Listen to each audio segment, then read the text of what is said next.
the years because, okay, I know this is how this player is going to be, and this is what I'm going to get out of him on the court and out of the team, in, a competitive atmosphere. But I can, go ahead and be able to, okay, ignore this X, whatever that is of that player, because they can sacrifice that for the alternative. So I think that does make some sense. And then also, Keith, it makes it even tougher because the season starts next month. December 22nd, this thing kicks off. So you've got about a month to get ready for a grind of a 70-game season. So just to pile that on top of the entire pandemic situation, you've got to get these young men ready. You've got to get your veterans ready to go in less than a month. I mean, it's crazy. Like, it really is. Like, I'm sitting here and I'm thinking about it and I'm like, wow, like, you got to do all this. I mean, think about it. The draft was you have the draft, and then within 48 hours later is free agency, and then next thing you know, like a week later is training camp. It's just so sped up. I mean, think about it. Like normally they'll have like the summer league, and the guys have about a month or two off after summer league, and then they typically report to like guys will have their own workouts in LA, and then they come back to Phoenix or Philly, what have you, as a group and do the training camp. Like, this is just crazy. And like you said, there's also, the one thing is that you guys talked about earlier, when we talk about the investment, yes, it's not, the salary cap is the same.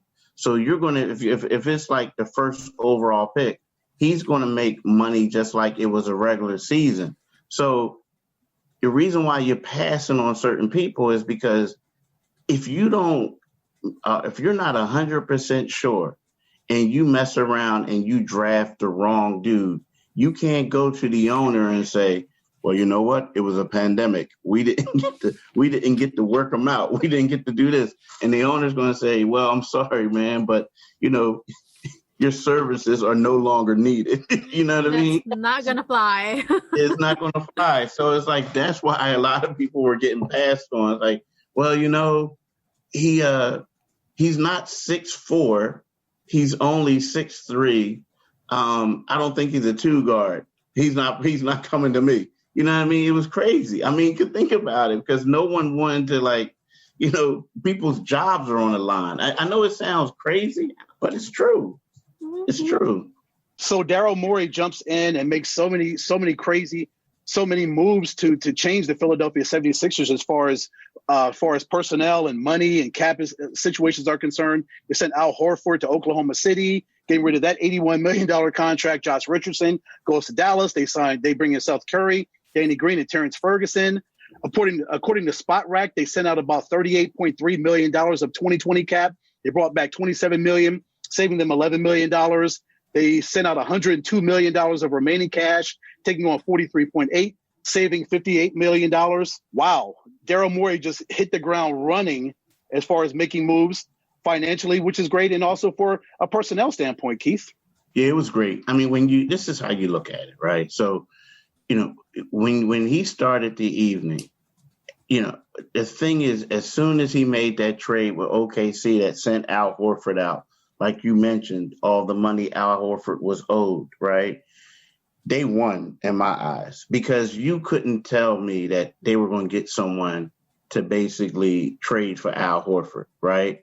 And to me, it's right now, it's like I called him Mr. Clean. You remember back in the day, they had those Mr. Clean commercials? Yeah. Like, you remember that? The guy with the bald head, Mr. Clean, this and that? Yeah. Well, that's what Daryl Morey is in Philadelphia, Mr. Clean. He came in and he polished up the rotation, right?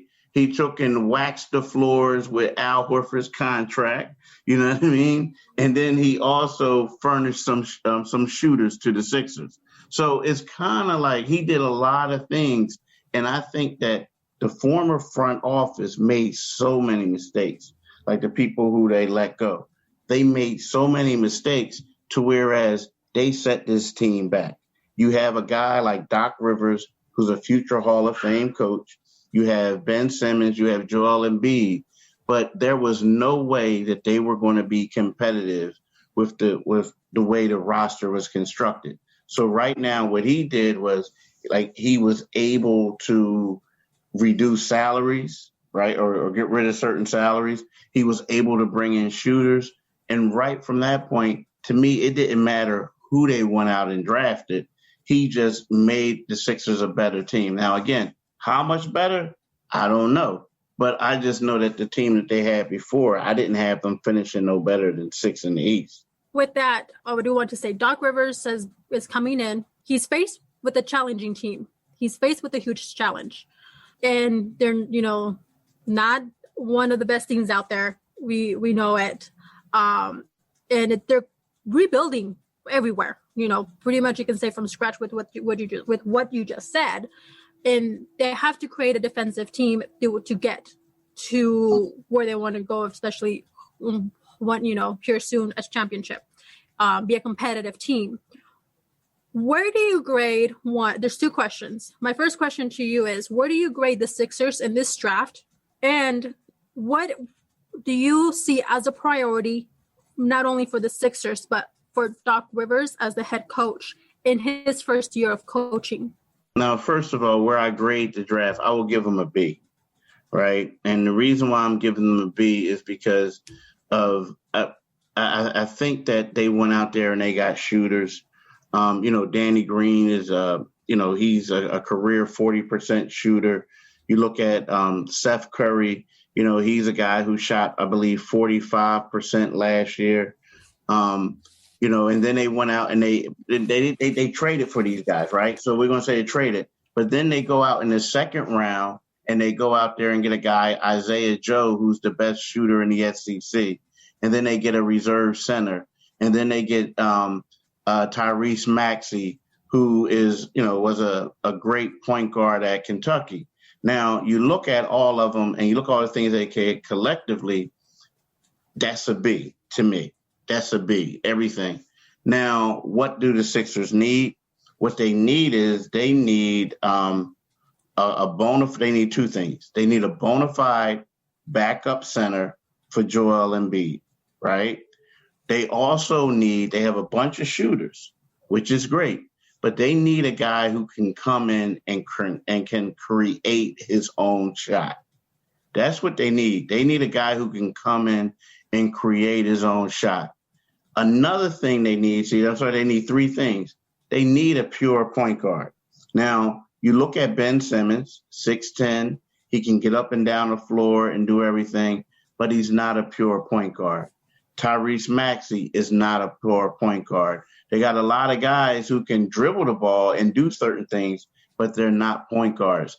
And I think once the playoff comes and everything slows up, you need a guy who can not only just create his own shot, but create shots for others. And that's what the 76ers need. So they need a backup center, a guy who can get his own shot, and they need a guy who can get shots for others. And you saw how important point guard play was with the Los Angeles Lakers. When Rajon Rondo came in the NBA Finals, he completely changed the entire feel of the basketball game. When Rondo came in, the Lakers were a completely different team. And that's because playoff Rondo, he knows he knows how to play the game of basketball, and he's about to benefit from it, whether it's with Atlanta or the Clippers. But the kid just knows how to go out and play basketball and run the point position. I agree 100. 100%. It was funny because you're watching the finals, and then it's like, okay, LeBron's the greatest player in the league right now, right? Arguably, well, I ain't gonna say arguably, he is going to be recognized as one of the all-time greats. But when Rondo had the ball in the fourth quarter, everything moved way more smoothly. It just flowed. And you're right. That's what you need. And he doesn't have to be, Rondo. Some people say, well, Rondo's he's not a great shooter. He doesn't do this and do that. To me, Rondo has a great IQ. He's extremely smart. He puts everyone in the right places, kind of like Chris Paul, in my opinion. And I think that that's what the Sixers need. Want to go ahead and bring in another team in here, and that goes into the mix and is also facing some improvements, not only to the roster, but also from, the coaching staff and everything. And that's the Brooklyn Nets. We have Steve Nash going in first year as a coach. and launching that off with the Brooklyn Nets. So we know Steve Nash, the type of player that he was, and we only know the type of player or can only guess the type of coach he's going to be. And that's going to be very competitive. We saw what he was able to put together and do when the time that he was in his role with Golden State Warriors. So I can only imagine what can happen with the Brooklyn Nets. He's being joined by his previous coach, Mike D'Antoni, as an assistant coach. He's being joined also by Amara Stoudemire. He played with Phoenix Suns, right? Phoenix Suns. You know where I'm going with this. Yeah, Phoenix Suns East. We also have some of these great players also being a part of this. Kyrie Irving. We have also the talk of Harden asking to be moved to Houston. From Houston to the Nets. Mm-hmm. So, they're building a team. They're looking for that competitiveness and looking to compete. Of course, it's going to take time, but I think that with the Brooklyn Nets, it's going to be a team to watch out for. So with those pieces in play, I want to go ahead and take it off with you. What your take is on not only on, how all this is encompassing together, but what to look out for the Nets. Yeah, here's the thing. It's funny that you asked this question because yesterday, I was outside the house and I was thinking about it. And, a lot of people were questioning Steve, right? But when you look at that roster and you say, right now, we're just going to look at the roster, even without a trade, you have Kevin Durant, who, in my opinion, is the best player in the league right now when healthy, right? And then you have Kyrie, right? So you have those two. And they have a lot of great complementary pieces.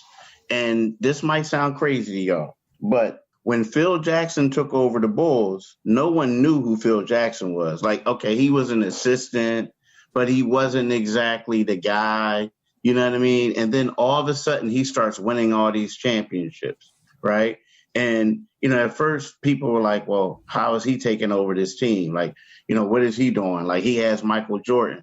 Well, to me, if you know the ball or know the game, and if you're smart enough to check your ego at the door, like Steve did, and he has a phenomenal coaching staff now, right? And you have great players around you, you're going to be successful because it's to a point where, when you have the type of players like Kevin Durant, just talk about him, his basketball IQ is great. He knows how to get into certain situations. There are certain people who are saying well, how did he get this job? Well, what about this? What about that? The reason why they're saying that because they're upset because they didn't get the job because they know they're going to be successful, right? And we're talking about this guy as a point guard. It was a point guard who was very successful. So, and he's smart too.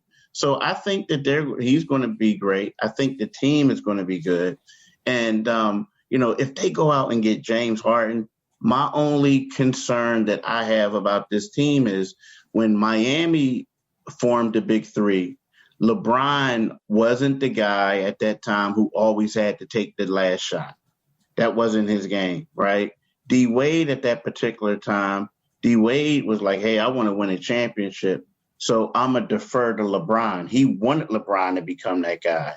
And then Bosh plays a different position. So to me, the big thing that they have to do is they all have to realize, talking about James Harden, Durant, I don't have a problem with him, but James Harden and Kyrie, they have to realize, look, the only way that we're going to win if we all sacrifice something. But to me, outside of that, I don't really see too many people beating this team. Because even if you take those three guys that we talked about out of the equation, they still have some pretty good players coming off to the bench. Do you agree with me, Ed? Oh, absolutely. Yeah. And if they do find a way to pull this deal off and bring James Harden to Brooklyn, man, I just think it's going to be an issue of chemistry. Obviously, you get those three together. Yes, James Harden and KD played together in OKC, but you got to get these three together and, like you said, get them to play on the same wavelength. So that's going to be on Steve Nash to get those guys together and say, look, like you said, if we want to win a world championship, we all have to have the same mindset. We all have to live, breathe, and bleed Brooklyn Nets basketball. It can't be I versus, it can't be I. There is no